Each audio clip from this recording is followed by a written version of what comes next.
राष्ट्र सह्याद्री, आवाज जनतेचा, प्रयत्न जनहिताचा।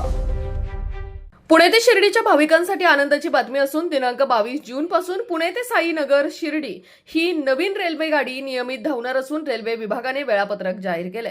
केंद्रीय रेल्वे मंत्री अश्विनी वैष्णव यांच्या हस्ते 17 जून रोजी उद्घाटन झालेली पुणे साईनगर शिर्डी एक्सप्रेस पुढील 2 दिवस स्थानकावर न आल्याने प्रवाशांचा मोठा खोळंबा झाला होता। या प्रकरणाची रेल्वे प्रशासनाने त्वरित दखल घेत ही थेट रेल्वे सेवा 22 जून पासून नियमितपणे सुरू करण्याचा निर्णय घेतला असून नवीन वेळापत्रक जाहीर केलंय।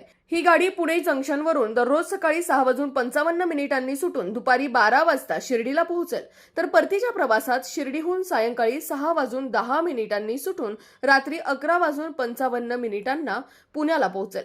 Daund chord line, Shrigonda road, Ahilyanagar, Rahuri आणि बेलापूर येथे थांबे असलेली ही 15 डब्यांची गाडी भाविक, नागरिक आणि विद्यार्थ्यांसाठी अत्यंत सोयीची ठरणार असून यामुळे धार्मिक पर्यटनाला तसेच पुणे ते शिर्डी दरम्यानच्या प्रवाशांसाठी मोठी सुविधा उपलब्ध होणार आहे। राष्ट्र सह्याद्री, आवाज जनतेचा, प्रयत्न जनहिताचा।